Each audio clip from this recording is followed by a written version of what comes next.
논술의 기본은 비평적 사고입니다. 그 3대 영양소 중에 먼저 비평적 사고에 대해서 제가 설명을 드리려고 하는데요. 비평적 사고란 무엇일까요?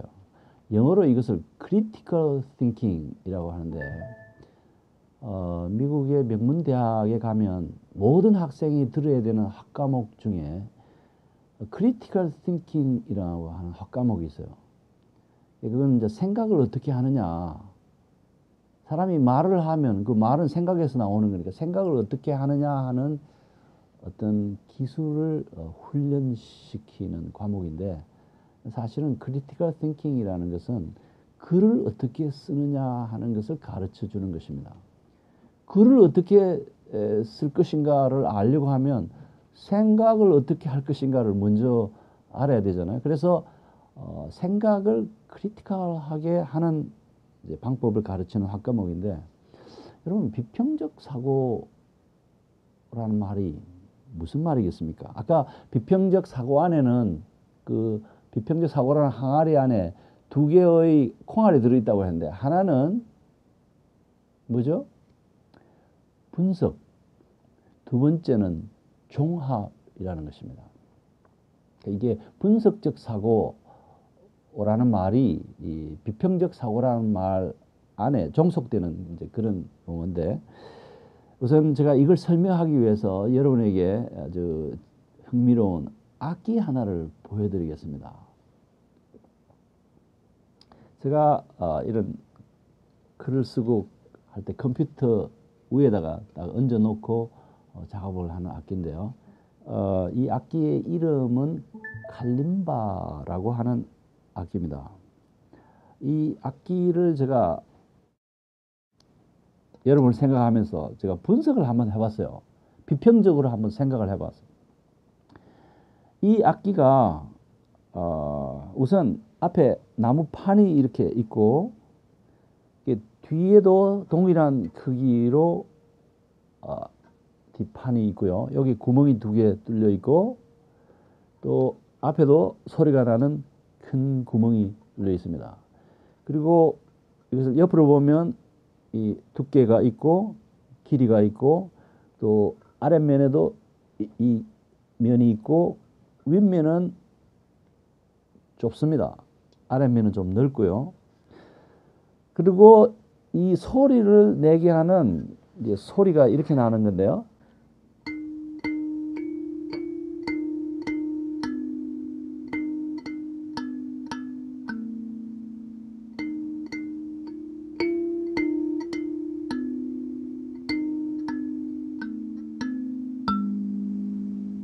이런 독특한 소리를 내는 악기인데, 이것을 자세히 생각해 보면, 분석적으로 생각하면 두 가지로 구성되어 있습니다. 하나는 나무고요.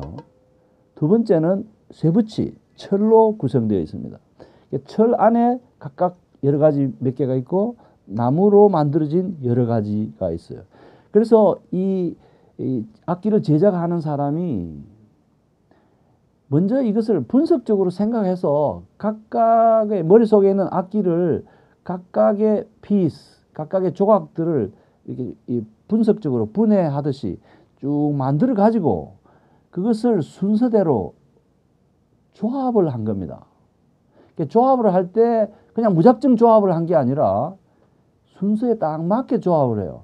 만약 밑에 가야 될 이것을 위에 붙이거나 위에 갈 걸 밑에 붙이면 논리적으로 연결이 안 되기 때문에 어떤 문제가 생기냐 하면 이 악기가 내야 될 고유한 소리가 나올 수가 없습니다. 제대로 조립이 안 되면 소리가 안 나죠.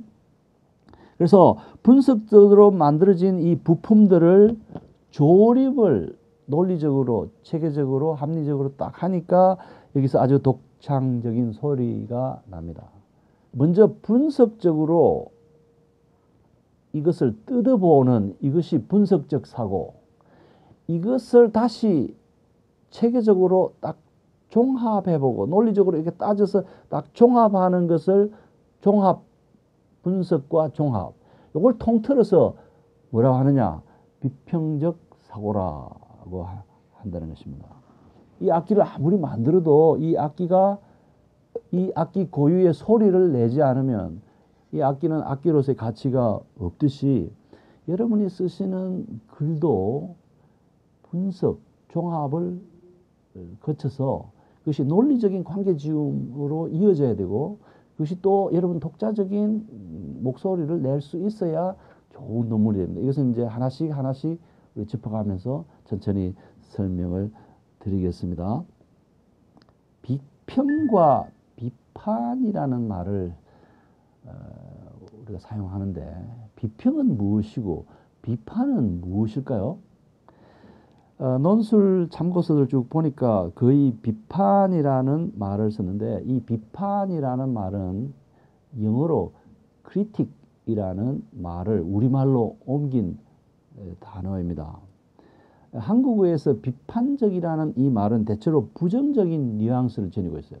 비평이라는 이 말이 좀 가치 중립적인 표현입니다. 그래서 비판이라는 말보다는 비평이라는 말을 사용하시는 것이 좋겠다는 생각인데 이 비평적 정신활동을 한 결과로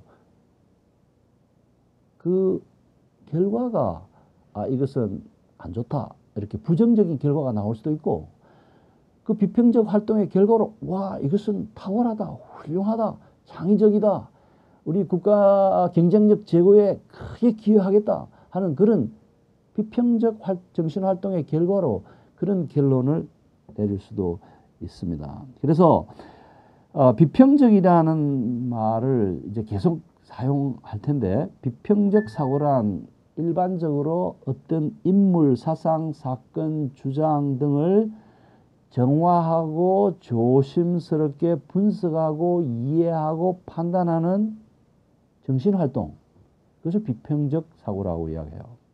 논리적으로 어떤 사물을 표현하는 방식에 옛날 중국의 한시 구성 방법으로 기, 승, 전, 결 이런 4단계의 방법을 동원해서 논리적인 이야기를 풀어가는 방식이 있는데 지금은 세계의 거의 모든 지역에서 이 방식보다는 3단계 구성, 서론, 본론, 결론 이 3단계 구성 방법이 훨씬 더 효과적이고 공리성이 있다. 그래서 널리 쉽게 사용할 수 있다고 해서 이 방법을 사용하고 있습니다.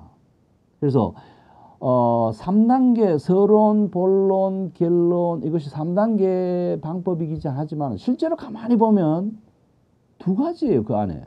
첫째는 주장이 있고 두 번째는 근거, 논지가 있고 근거가 있고 사실 세 개의 서론, 본론, 결론을 통해서 이야기하고자 하는 것은 결국 주장과 근거 두 가지입니다. 우리 교수님들은 답안지를 딱 받아들고 읽을 때 맨 첫 문장 그리고 첫 문단을 먼저 딱 보여요. 여기서 이제 여러분과 채점 교수님이 서로 얼굴이 아닌 종이 글로서 서로 만나는 첫 만남이 이루어집니다. 사람이 첫 만남에서 좋은 인상을 받아야 되잖아요. 그래야 나중에 데이트 한 번 더 하자 뭐 이렇게 할 수 있을 텐데 첫 만남에서 어떤 인상을 주느냐가 굉장히 중요하거든요. 그래서 교수님들이 선호하는 출제 방식은 두괄식이라고 합니다. 머리 두에 괄호하다 할 때 괄자 써서 두괄식.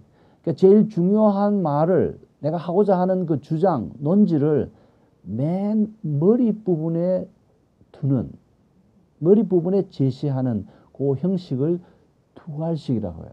논문을 전체로 봤을 때 그것을 머리 부분에 머리글에다 두는 그것도 두괄식이고 한 문단으로 따져서 첫 문장에 두는 것도 두괄식이라고 합니다.